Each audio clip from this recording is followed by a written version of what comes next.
राजा पंढरीचा, राजा पंढरीचा. तुकोबराय म्हणतात, आवले कशाला चिंता करते, नको चिंता करू वस्त्रा या पोटाची, माऊली आमुची पांडुरंग. अगं तो दाता आहे ना, तो देणार आहे ना, तू का काळजी करते. आम्हाला असं वाटतं, अनंत हस्ते कमलावर आले, देता किती घेशील दो कराने, नेईल जेव्हा ती तू क्या कराने, किती रक्षिसी मग दो कराने. नाथांच्या घरची श्रीमंती मी कशाला सांगायला हवी आपल्याला. गिरिजामाई आणि नाथ बाबांच्या घरात वाड्यात सर्व जाती धर्माच्या पंक्ती बसायच्या जेवायला. गोदावरीवरून नाथ रोज स्वतः कावडीने पाणी आणायचे. जिथं परब्रह्म राबलं, एक नाही दोन नाही 12 वर्ष आपल्याला वाटतं श्रीखंड्या, पण नाही 36 वर्ष भगवंत राबले. एकदा श्रीखंड्या म्हणून, एकदा गोविंद म्हणून आणि एकदा केशव म्हणून. 36 वर्ष अखंड भगवंत राबले. ऋणातनं मुक्तच होता येत नव्हतं भक्ताच्या. त्या नाथांच्या घरची श्रीमंती, पण तरी सुद्धा मागितलं काय हो देवाकडे. इतकी लौकिकातली प्रचंड श्रीमंती होती, पण लौकिकापेक्षा पारलौकिक मागणं संतांनी मागितलं. आणि आम्हाला ते कळावं की देवाकडे काय मागायचं असतं. नाथांच्या घरच्या श्रीमंतीचं असं वर्णन केलंय की मध्यरात्री नाथांच्या घरी चोर शिरले बरं का, आणि सगळा ऐवज हस्तगत केला एकनाथ महाराजांच्या घरचा, आणि निघाले पळून. पळून जाताना नाथांच्या पायाला स्पर्श झाला. नाथ बाबा उठून बसले, तसे हे सगळे घाबरले आणि सगळा ऐवज नाथांच्या समोर ठेवला आणि क्षमा मागितली. पश्चाताप झाला. नाथ बाबा क्षमा करा म्हणाले.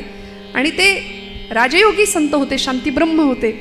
नाथ महाराज म्हणाले, काळजी करू नका, हे तुम्ही कष्टाने जमा केलंय की नाही ते तुमचं आहे, आता तुम्ही घेऊन जा, याचा मला काही उपयोग नाही, पण इथून पुढे माझ्या भगवंताचं नाम घ्या, तुम्हाला काही कमी पडणार नाही. आणि हे सगळे निघाले. एक चोर त्यांच्यातला कुठे दिसेना, तो स्वयंपाकघरात काहीतरी शोधत होता, भूक लागली म्हणून.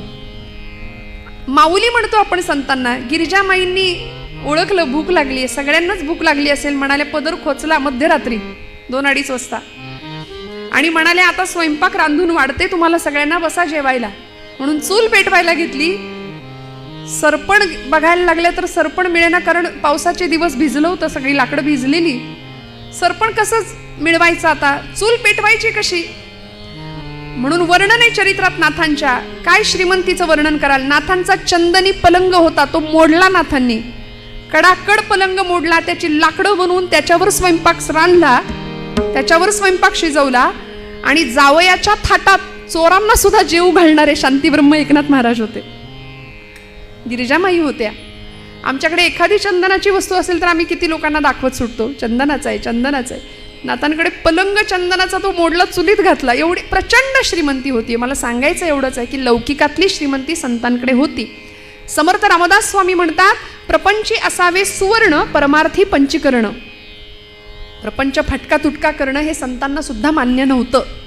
उत्तमच प्रपंच झाला पाहिजे, पण आसक्ती कशाची धरावी. जन्मोजन्मी तुझा दास. आणि हे दास्यत्व सहजासहजी मिळत नाही. जन्मोजन्मी आम्ही बहु पुण्य केले, जन्मोजन्मी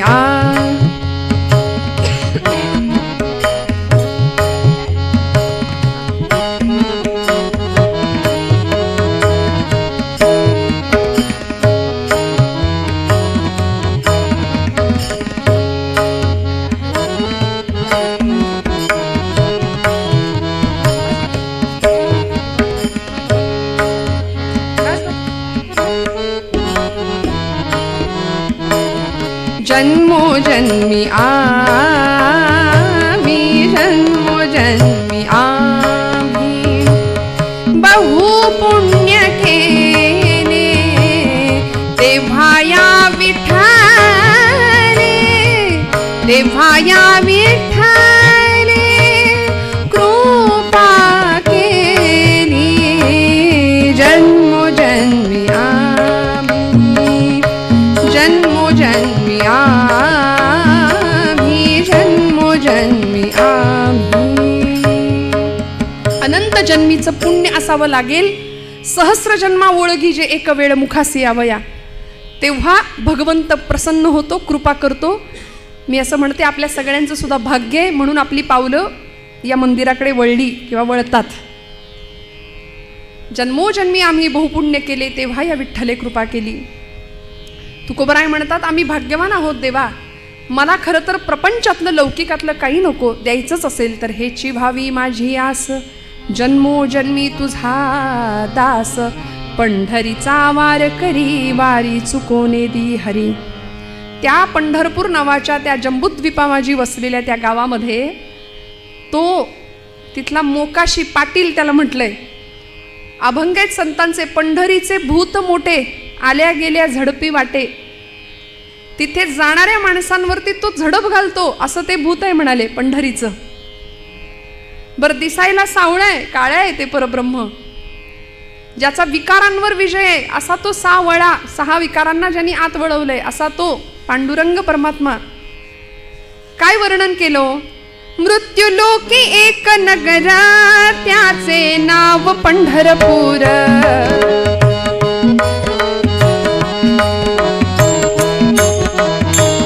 ओ मृत्युलोकी एक नगरा त्याचे नाव पंढरपूर, तेथील मोकाशी उभा असे विटेवर, पुंडलिक भक्त राजा शोभे चंद्रभागा तीर, बोलते साधू संत जीवा वाटे हुर हुर, तुम्ही संत माय बाप, तुम्ही संत माय बाप, एवढा उपकार करा, न्यामज तीर्थवारी दाखवा दिनांचा सोयरा, न्यामज तीर्थवारी दाखवा दिनांचा सोयरा. काय बघायचं तिथे पंढरपूरला जाऊन? तिथला तो जो पाटील आहे, मोकाशी म्हटलंय त्याला, तो उभा आहे 28 युगांपासनं, ते सावळ परब्रह्म डोळ्यामध्ये बघावं. अजून काय मागितलं?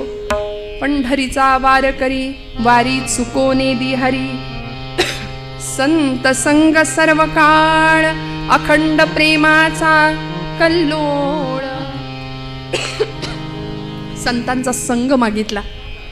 आणि जो अत्यंत दुर्लभ आहे, जगामध्ये 3 गोष्टी महाकठीण महादुर्लभ आहेत आचार्यांनी सांगितल्या. दुर्लभम त्रयमेव एतत् देवानुग्रह हेतुकम मनुष्यत्वम मुमुक्षुत्वम महापुरुष संश्रयः. ज्यामध्ये संतांचा संग अतिशय दुर्मिळ आहे, भल्या भल्यांना तो लाभत नाही. तो संत संग भगवंता मला दे, कारण संतांचा संग माझ्या आयुष्यामध्ये फार मोठं परिवर्तन घडवून आणू शकतो, नवे मला जीवनमुक्त अवस्थेला पोहोचवू शकतो.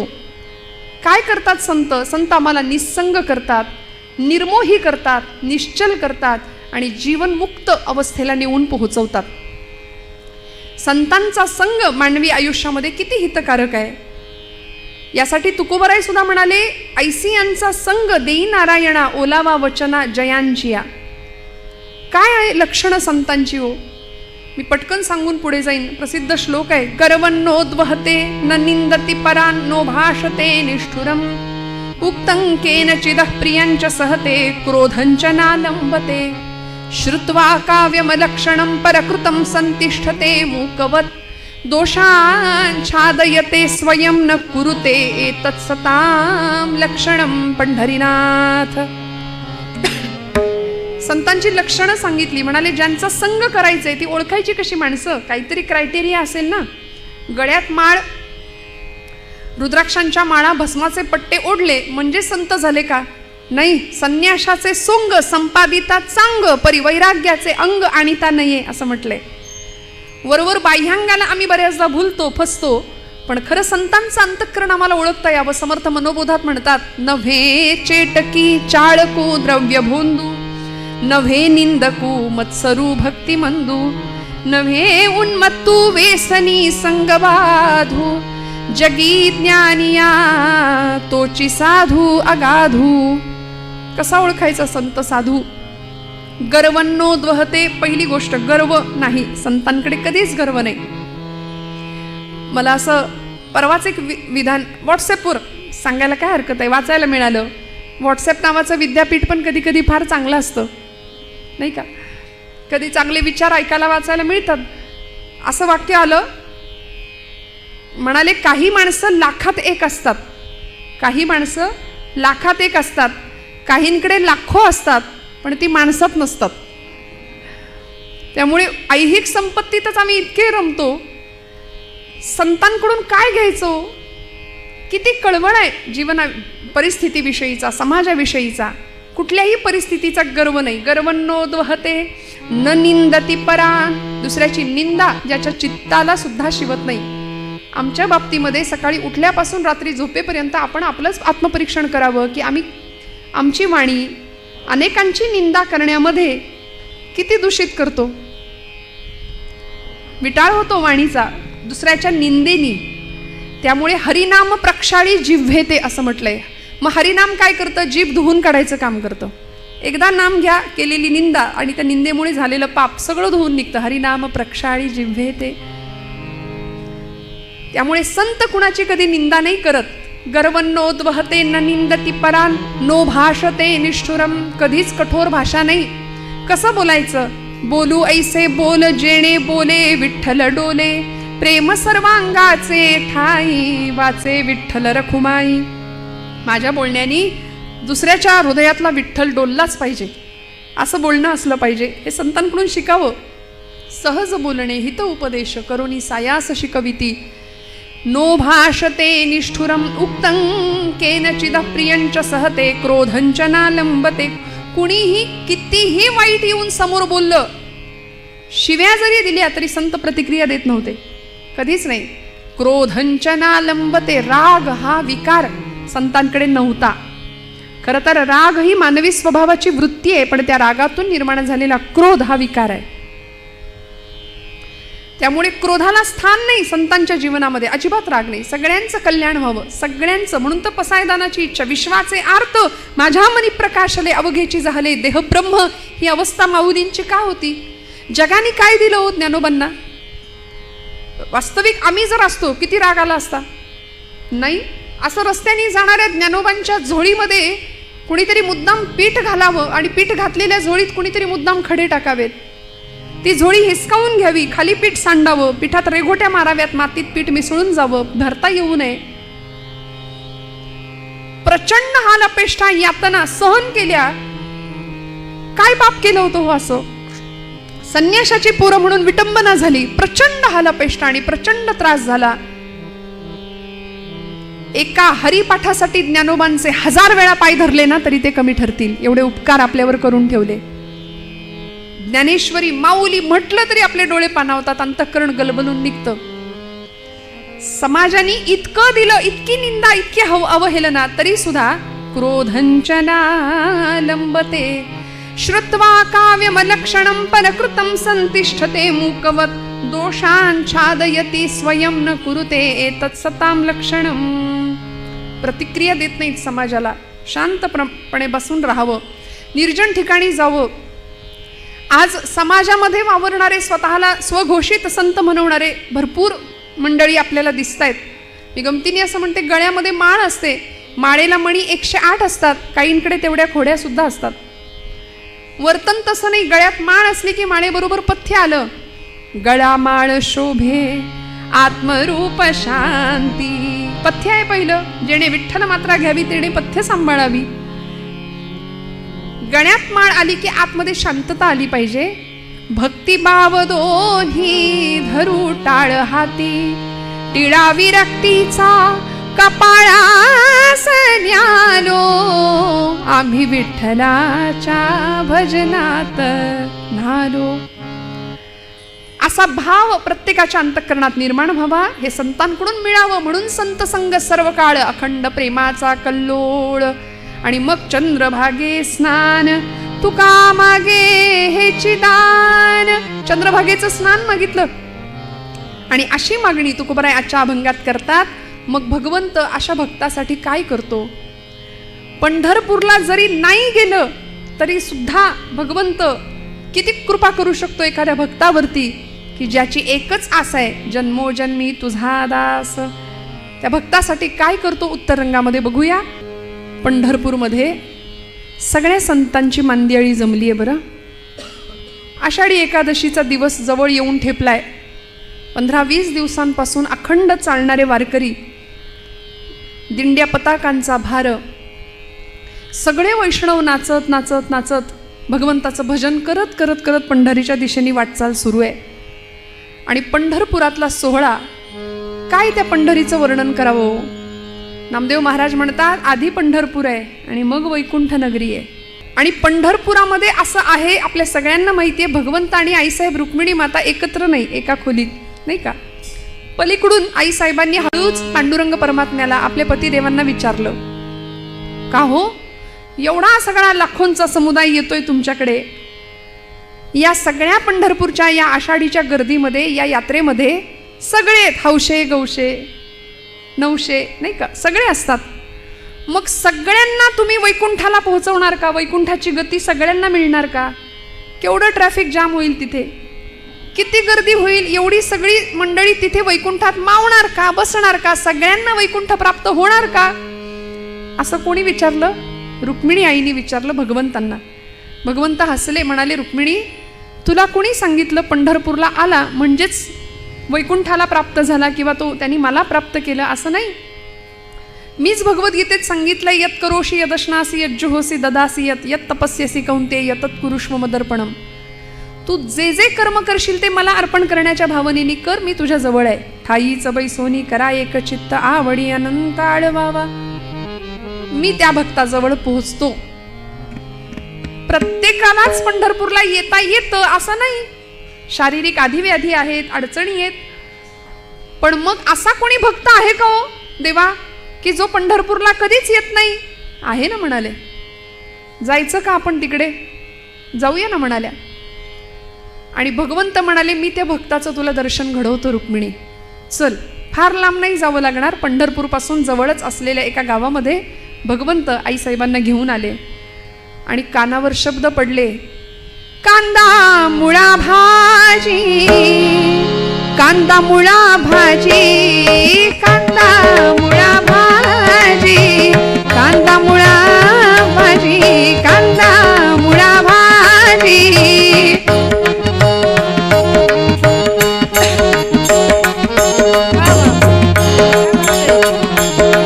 कांदा मुळा भाजी, कांदा मुळा भाजी, अवघी विठाई माझी, अवघी विठाई माझी, अवघी विठाई माझी, अवघी विठाई माझी, अवघी विठाई माझी, अवघी विठाई माझी.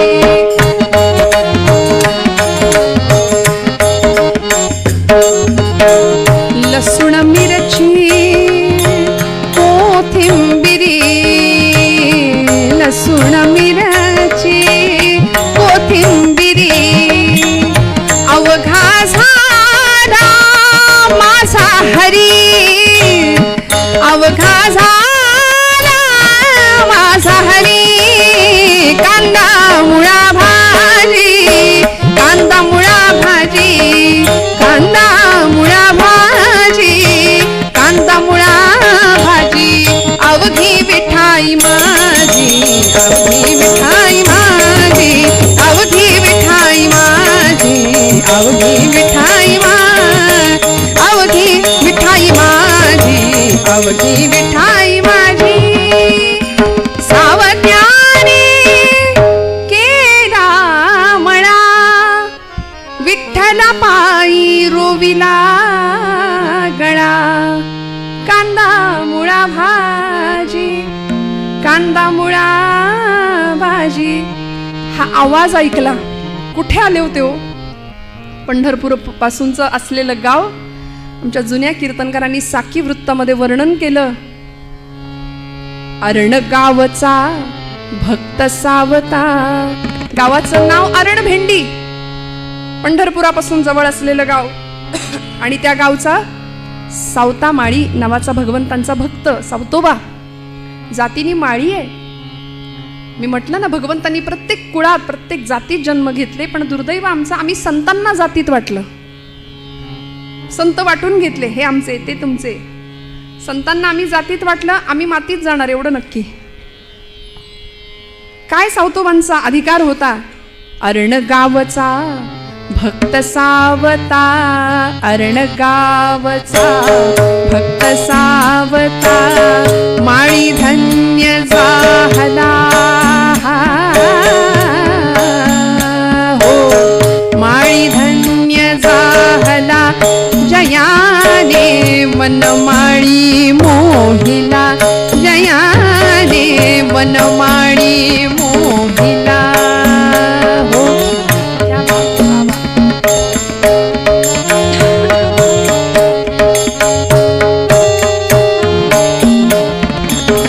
विश्वी भरला विश्वंभर तो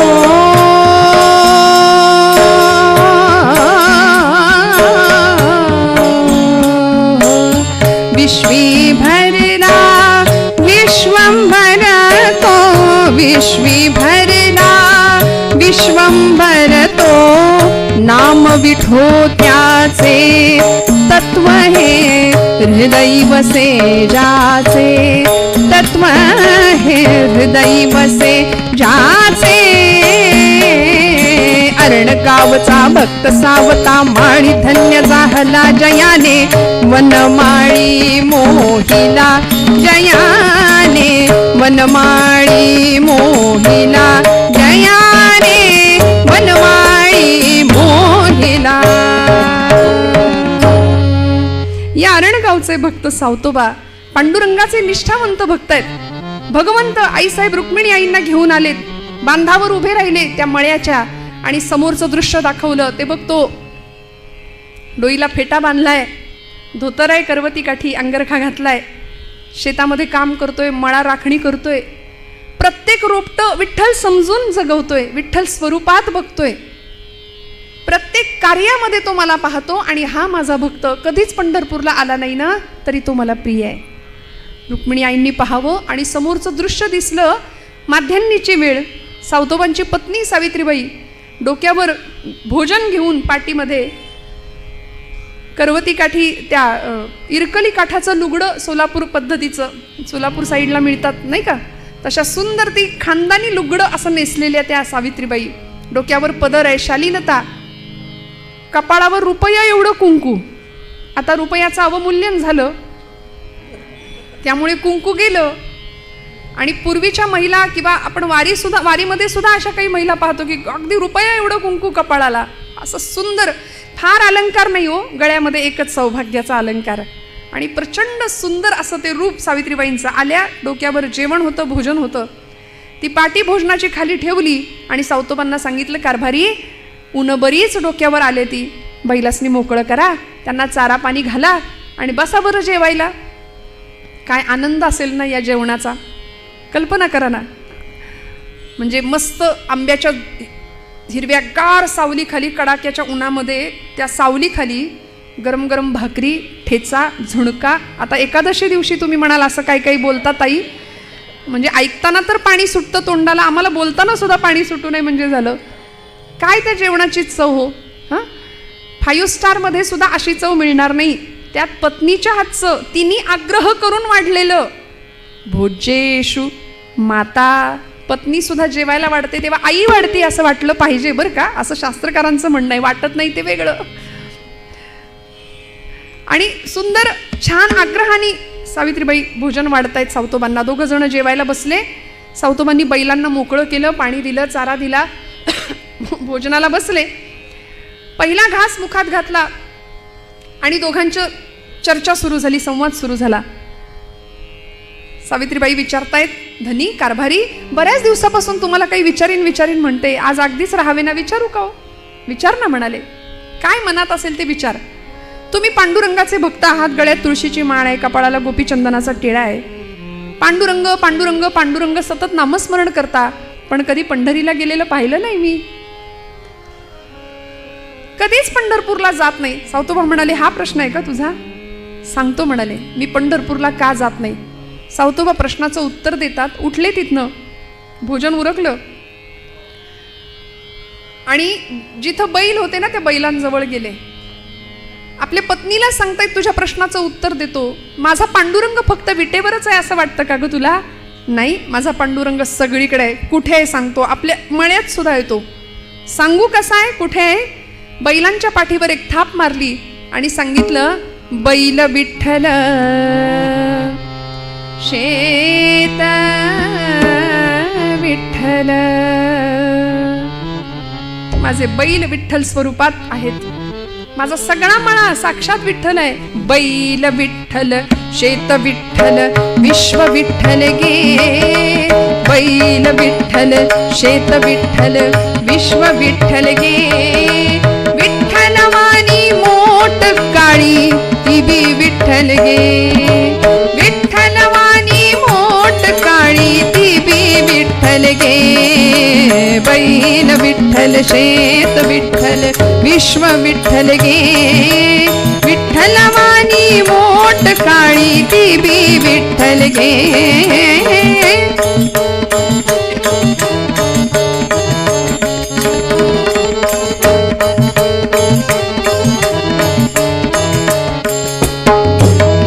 पोपट राघू मोर मैना चिमणी विठ्ठल गे. चिमणी वाणी नागू माझी ती बी विठ्ठल गे.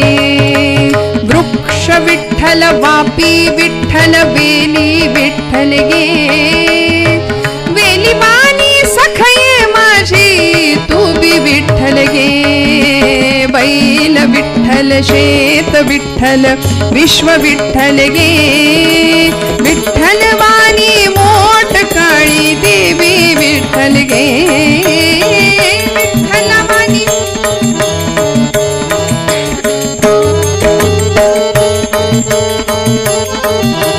देवी विठ्ठल गे.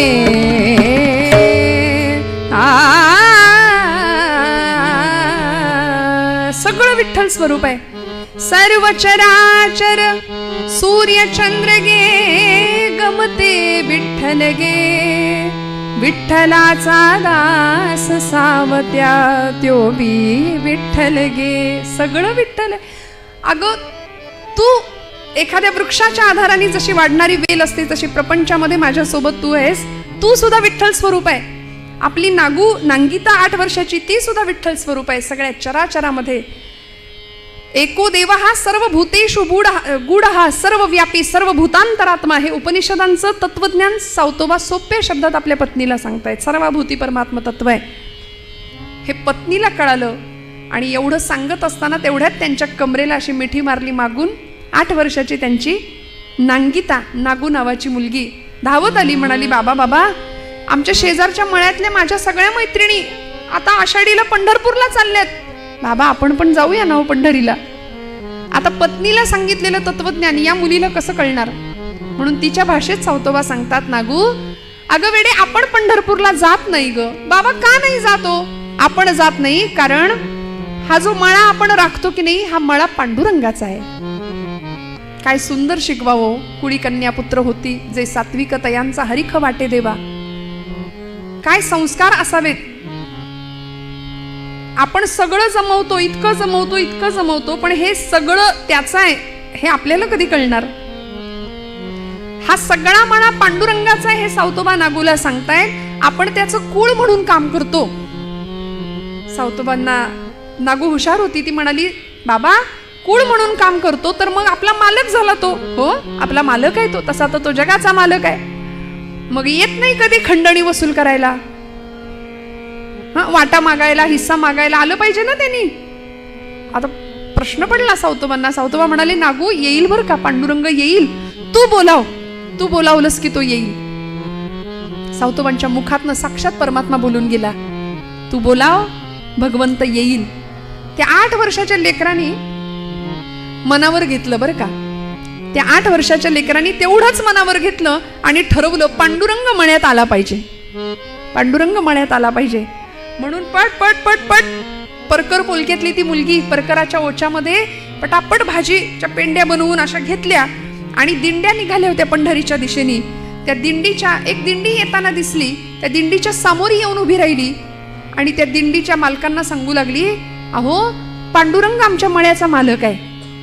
बाबा म्हणतात की ही भाजी तू त्याला पोहोचव आणि माझा निरोप सांग. पांडुरंग येईल आमच्या मळ्यात.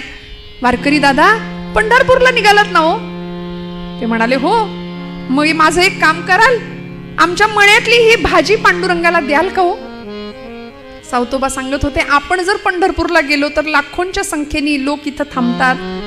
इथे आपण त्यांना शिधा देतो, हजारोंच्या मुखातनं पांडुरंग स्वतः इथं भोजन करतोय, मग आपण पंढरीला जाऊन कसं चालेल? ती नागू त्या वारकऱ्यांना सांगते, माझी एवढी भाजी पांडुरंगाला पोहोच कराल का? ते वारकरी उलट्या काळजाचे होते बरं का जरा. मी म्हटलं ना, ते म्हणाले बाप तर जातच नाही कधी पंढरपूरला, आणि इथं आम्हाला तुझी भाजी न्यायला आम्हाला काही हमाल समजलीस, गडी समजलीस, चल बाजूला हो तिकडं. ढकलून दिलं तिला. सगळी भाजी पायाखाली तुडवत निघून गेले हो. सावतोबा म्हणतात एवढ्याशा लेकरात पांडुरंग दिसला नाही, विटेवर कसा दिसेल? आणि हे भगवंतांनी खरं करून दाखवलं. सगळे निघून गेले, रडायला लागली, सगळी भाजी चुरगळून गेली, पायाखाली खराब झाली. पुन्हा आली, बाबांना सांगते बाबा भाजी खराब झाली. सावतोबा म्हणतात काळजी करू नको, पुन्हा घे, पुन्हा उभी राहा आणि पांडुरंगाला भाजी पोहोच होते का बघ. पण या मुलीचा संकल्प असा होता, निश्चय असा होता की वाटेल ते झालं तरी पांडुरंगाला भाजी पोहोचल्याशिवाय मी जेवणारच नाही. अन्नाचा कण नाही, पाण्याचा थेंब नाही पोटात घेणार. हा 8 वर्षाच्या लेकराचा संकल्प आहे श्रोते हो. 8 वर्षाच्या लेकराचा संकल्प. नवमीचा दिवस संपला, दशमीचा दिवस संपला, संध्याकाळची वेळ, डोळे खोल गेले, पोट खपाटीला गेलं, पोटात अन्नाचा कण नाही 2 दिवस त्या पोरीच्या. पण पांडुरंगाला भाजी पोच झाली पाहिजे हा संकल्प होता. पुन्हा उभी राहिली. सावतोबा सांगतायत लेकरा 2 घास खाऊन घे. नाही नाही बाबा, पांडुरंगाला भाजी पोहोचली पाहिजे, पांडुरंगाला निरोप माझा व्यवस्थित पोहोचला पाहिजे. तिची ती अवस्था पाहिली. सावतोबा पांडुरंगाला आर्जव करतात, भगवंता तू माझ्या शब्दात मुखातून बोललास ना, तुझी श्रोता वक्ता ज्ञानासी अंजन सर्व होणे जाणे तुझी हे हाती, आता तू बघ काय ते. आणि मग मात्र सहृदय दयागण भगवंताला सहन नाही झालं, वीट सोडावी लागली. आणि नुसते नाही, वारकऱ्याच्या वेशामध्ये दिंडी मालक बनून गळ्यामध्ये मृदंग वीणा घेऊन भगवंत 10 दिशाच्या दिक्पालांना वारकरी बनवलं आणि भगवंत स्वतः दिंडी प्रमुख म्हणून समोरनं दिंडी घेऊन आले. जय विठ्ठल जय हरी विठ्ठल जय विठ्ठल बोला. जय विठ्ठल जय हरी विठ्ठल जय विठ्ठल. आवाज येऊ द्या, येऊ द्या आवाज सगळ्यांचा. जय विठ्ठल जय हरी विठ्ठल जय विठ्ठल जय हरी विठ्ठल.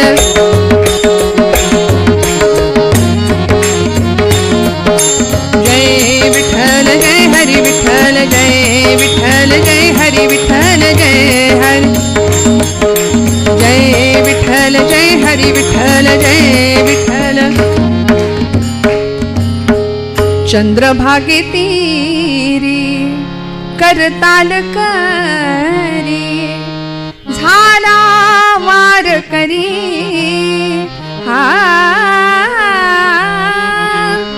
झाला वार करी रंगला भजनी हा श्री हरी. रंगला भजनी हा श्री हरी. रंगला भजनी हा श्री हरी.